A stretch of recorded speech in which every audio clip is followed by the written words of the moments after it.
Hello and welcome to the Career Change Studio.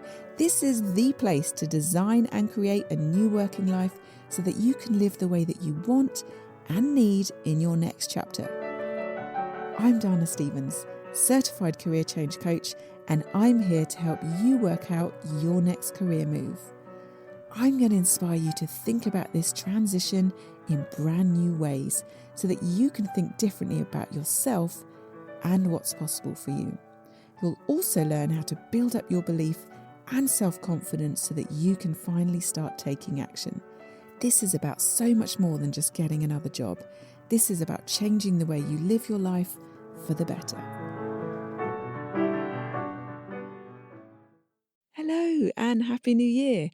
I don't know about you, but I am excited about this year. I just feel like there's a really good energy to this year already.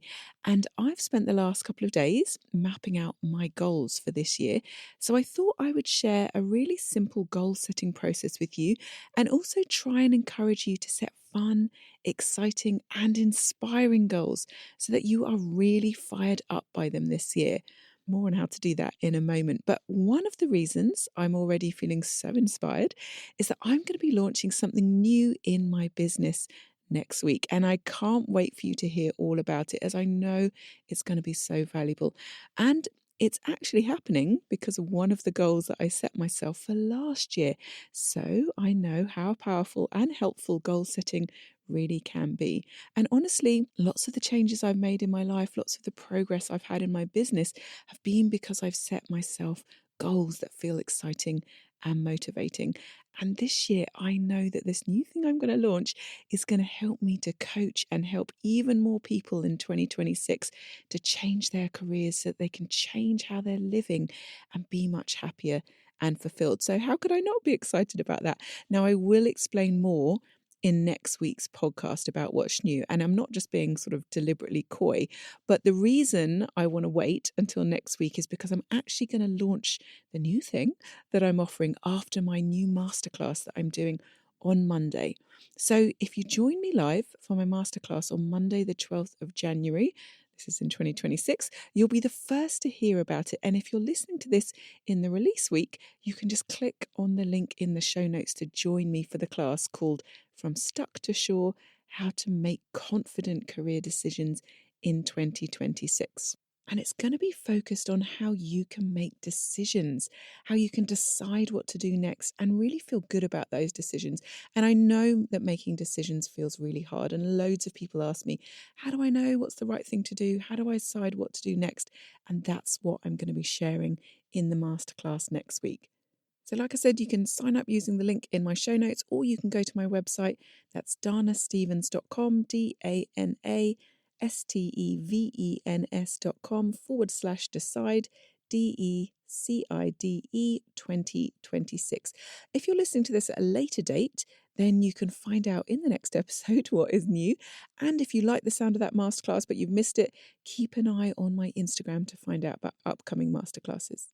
So let's get into it today. Let's talk about goal setting. Now, I know that some people love setting goals. I'm one of those people, but I also know that lots of people do find it a bit intimidating. And however you feel about it, today I'm going to share a simple process that you will find helpful and enjoyable because, trust me, goal setting can feel fun. Before you jump into the year ahead, I would really encourage you to spend some time thinking about the year that has passed. Now, in last week's episode of the podcast, I did give you a framework that you can use to assess your career in 2025, assess your past year of your career. And it really can be useful to look back to help you think about what you want and need to move forwards. So do feel free to go back and listen to that. And I'm just going to talk a little bit about goals in general before jumping into my suggested process you can use for setting career goals in 2026. Let's start with why it's even worth setting goals. Why are they so important? Well, at its most basic level, setting a goal gives you some clarity and direction. By taking time to identify what is important to you, It gives your brain a focus. And when you have a focus, our brain then loves to get to work to start problem solving for it. We can start thinking about how we can achieve something and ideally set things up, put the best conditions in place to give us the opportunity to achieve our goals. And I don't want you just to set goals because you think you should, right? If it feels like something you must do, it often feels hard and it feels, difficult to get excited about it. Instead, I'd like to offer you that goals can feel fun because you want them to feel like something you personally want. And that is your starting point. Goals are about what you want. And I know that sounds a bit obvious, but so many people set goals based on what they think they should want. And they end up setting goals that really echo maybe societal pressures or a cultural norm or what their friends or family value rather than what is really important to them. A case in point is the annual race to be super healthy or give up alcohol in January. Now, don't get me wrong, both of those things can be useful and can be good for you if that's what you really want to do in this month of the year.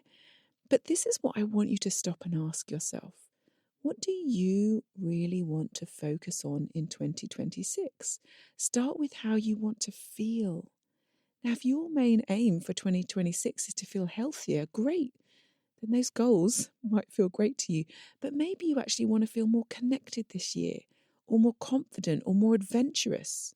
And if that's the case, then getting distracted and following along with setting goals around health might actually just be a distraction, right? You might just be getting consumed by predominant culture or marketing narratives, and these might not actually be the goals that are the most important for you. So, what I'd love you to do, or suggest that you can do, is pick one emotion, pick one feeling, one word that sums up how you want to feel differently this year. What would that be? This can be a great starting point, right? To think about you personally. And when I say that, I don't want you to just think about maybe a word about your career. I mean, it can do if that's your main priority, but we will get back to thinking specifically around your career. I always think it's really helpful to think about your life as a whole. How do you want to feel in your life as a whole in this next year? Just think about that for a moment. It might come easily to you, or you might need more time to come up with one, and that's fine.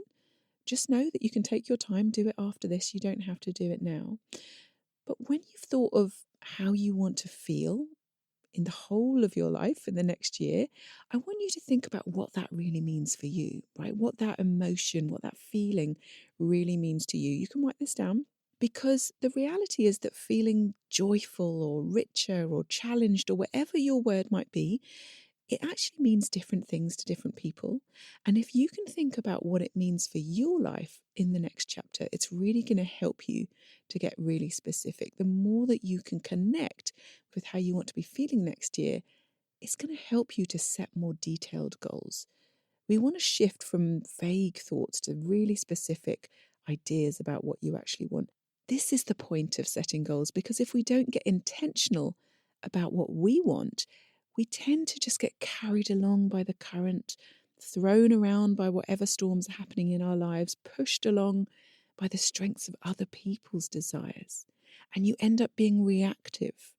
And you will feel so much better if you are being proactive this year, doing things for yourself that you want and need. And going back to what I said about feeling excited, if you can create goals that feel really good to you and you can see how they might help you, then you will want to take action. And importantly, then you can enjoy the journey towards your goal as well as just trying to achieve the goal. Because that really is such a big part of it. It's not just about achieving the goal itself. Setting goals is not just about achieving the goal itself. It's about who you become as you try to achieve the goal and what you experience and enjoy on that journey along the way. And I really do believe that there's been so many goals I've set for myself, and either I've not quite achieved them or I've only got halfway there. But what I've learned about myself or what it's helped me to do have been really, really valuable for me. So let's talk about how to set your career goals. Now, the first thing I'm going to suggest might actually feel counterintuitive. But we're not going to jump straight just to career goals.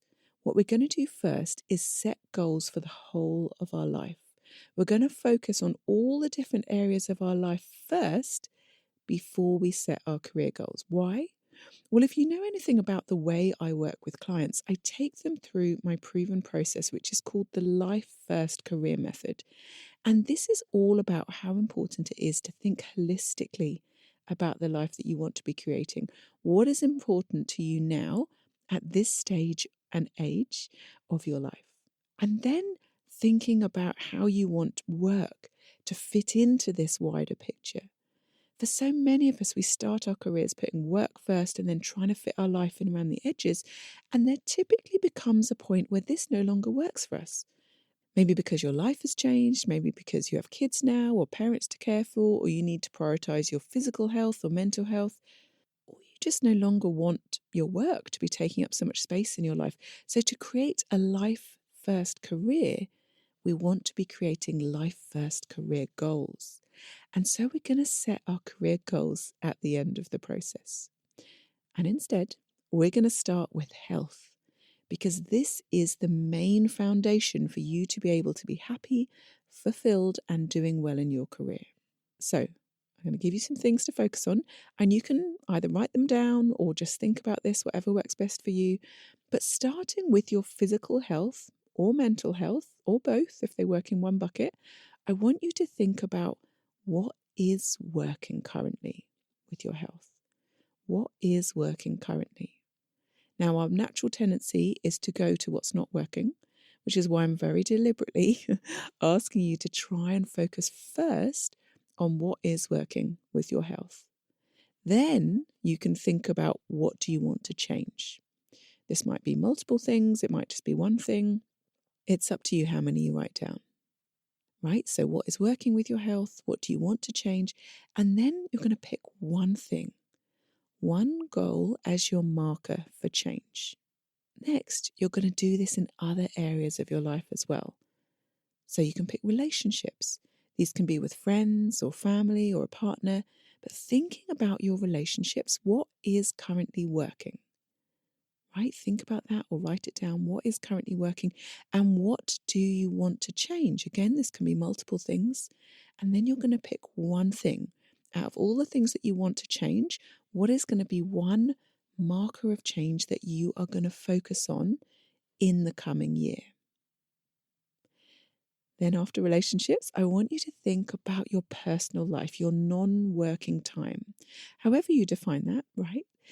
What is currently working about that? Might be what you're enjoying, what's going well for you. Then you can list out what you want to change. And then I'm going to encourage you to pick out one thing from that list of all the things you want to change, one thing that you want to really focus on for the next year. So for personal life, you could be thinking about hobbies or how you're spending your time or wanting more joy or new experiences, whatever it is for you, okay? Now, when I was setting goals for myself, I always add in a specific goal around travel. This is because I'm obsessed with traveling, and I'm only ever really happy if I have some travel plans mapped out, even if I know they're going to be a year away, right? I like to set very specific goals around travel, and that might be going away on a family holiday or a weekend away, or just knowing that I've got an adventure and something outside of my ordinary life factored in to the year ahead. I'm actually so serious about my travel goals that I have a 5-year plan mapped out. But I know that this might not be your thing. This is just my obsession. But if there's something else, another area of your life that you want to be super specific about, that you want to focus on, you can create a whole category around that. So for some of you, that might be learning or personal development goals, or you might want to focus on house renovations or whatever it is. Then you just need to go through the same 3 questions. What's working? Listing out what you want to change, and then picking one of those things that you want to focus on for the next year. And one area, just before we move on, that I want everybody to focus on, mainly because we don't always like to think about it, and that's finances and money, right? Thinking about your money, savings, debts if you have them, investments, really thinking about what is working in terms of your finances at the moment and what do you want to change. Again, Could be multiple things. Write them down if there's multiple things, and then pick one that you really want to focus on for the next year. And now we've looked at lots of different areas of your life. It's time to use that as your foundation, a lens through which you can really think about your career goals. So when you know more broadly how you want your life to go, right, and your life to feel, then I want you to start thinking about your career, your working life, your job. And I do want you to start with what is working currently. This might feel tricky if you're not currently happy in your job, but it's useful to force your brain to start here. Then, when you've got some thoughts about what is working, however small those might be, right? If you're not enjoying your job, just find some things that are working. You can focus on what you want to change in the year ahead. Like I said, could be lots of things, could be a couple of things, just list them out and then pick one key thing. What is the one marker of change that you want to prioritize most this year in terms of your job? And now that you've gone through all these different areas of your life, you'll have a much clearer picture of what you want to change, and that can keep you really focused on how you want to be spending the next year. And I know it can feel really overwhelming to have this list of lots of different categories, each with a key marker to change. And that's why I'm going to encourage you to now just narrow this down to 3. Pick 3 key priority goals for 2026. Now, remember, I'm not saying that these are the only goals you're going to achieve next year. They're just the top 3 we're going to start with, okay? So you're just going to pick 3 priority goals that you want to start with. And once you cross one off, maybe you achieve one next year, then you can pick another goal from any of your other key markers and add that to the list, okay? But you're just going to start with the top 3 that are going to be your focus, where you're going to start. And if it's helpful, you could even prioritize that top 3. You might want to think about, do you want or need to tackle one before some of the others, right? Maybe you know that one needs to happen before you can focus on another. It might be that you need to do something to protect or look after your mental health before you can start working towards a promotion, for example. Or maybe your career goal is to get a new job and you know that you need to do that first to have time to prioritize your fitness goals, for example. And at this point, I'd really encourage you to look at your list of top 3 goals and ask yourself, do these goals feel good to me? Am I excited about achieving them? Do I feel motivated when I think about getting out there and trying to do this? If the answer is no, then I want you to go back to your list and try again. It might be that you need to change what the goals are. It might be that you want to change how you're wording them. Right? When I set my goals for the year, it's often something that takes me a couple of days, like I've said, sometimes even a few weeks.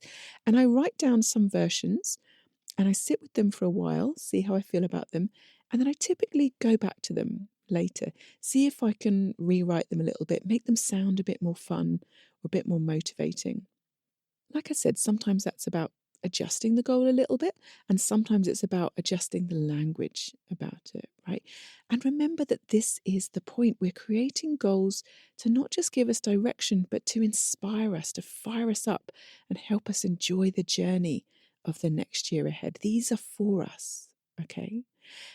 And now I want to talk about how you're going to use your goals. Once you've written down your goals, please don't just forget about them. The point is that if you can connect with them regularly, you can use them to help you create actions and take action. So, what do you want to do to check in with your goals regularly? Now, there's no right or wrong way of doing this. It's about finding a rhythm that works for you. Some people like to check in with their goals at the beginning of each month. Other people like to do it each quarter, so every 3 months. Or you could wait and check in halfway through the year. Think now about how often you would like to check in, and then how are you going to do it? Do you want to schedule a half hour or a 1 hour catch up in your diary? Can you arrange with a friend to both meet up and talk about your goals and compare notes? And again, I'd always encourage you, like, how can you make this feel fun? Remember, this isn't work. This isn't something that you're doing just because you have to. You're doing this for yourself. Can you set yourself a day in 3 months when you're going to go out to a coffee shop and review how you're doing with your goals with coffee and cake. Or will it be a glass of wine in front of the fire? Whatever it is, how can you set it up as something you will look forward to doing? And then when it does come round that you're going to review your goals, I want you to remember the most important thing. Your goals are for you. Do not use your goals against yourself.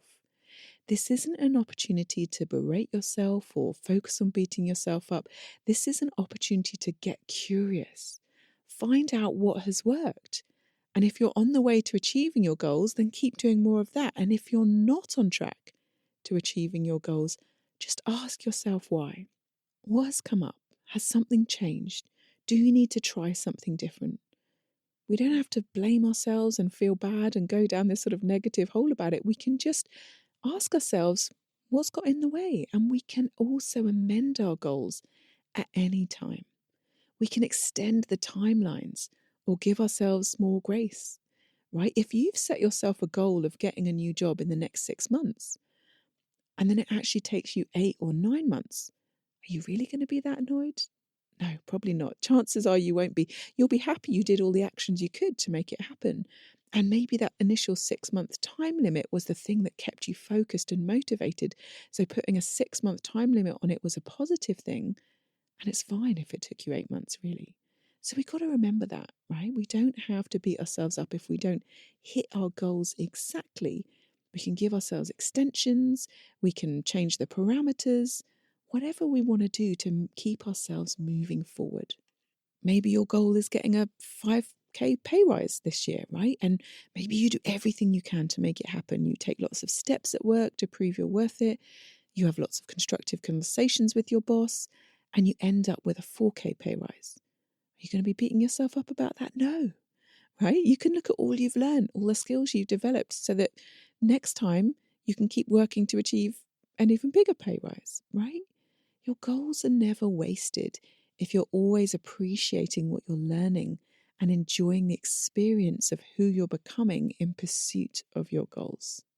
And of course, you can always completely change your goals at any time.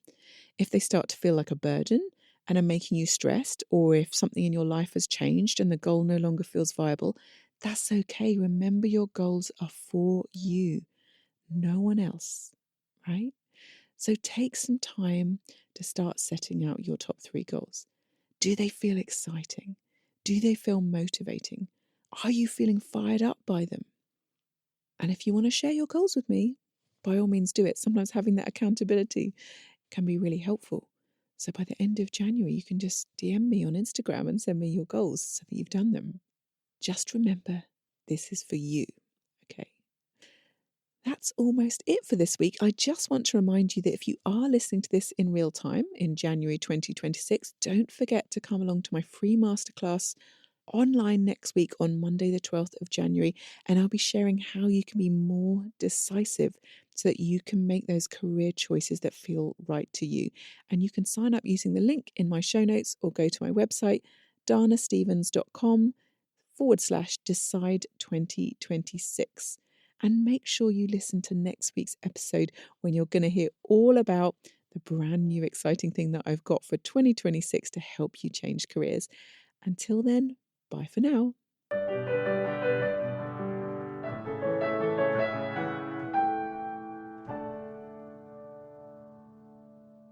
And if you want to start making changes to your working life, come and talk to me. You can book a free consultation with me where we'll talk about your personal situation, what's really holding you back, and what you can do differently to start making changes. I'll let you know what type of career change coaching is going to help you, and you can ask me any questions about your personal situation or about my proven process, the Life First Career Method, a method that helps people like you change your career so that you can change your life. Just visit my website, danastevens.com. That's DANASTEVENS.com and click on the link to book a consultation. Or you can find the link in the show notes. If you've enjoyed this podcast, make sure you get your weekly fix of inspiration and career change guidance by clicking follow or subscribe wherever you get your podcasts. And if you'd like to rate and review the podcast, that would really help me get this in front of people who also might be feeling stuck and lost. So I'd really appreciate your help. And if you know anyone, friends, family, even colleagues, who might be thinking about changing careers, please do share this podcast with them. You might just be the person that helps them change their lives for the better.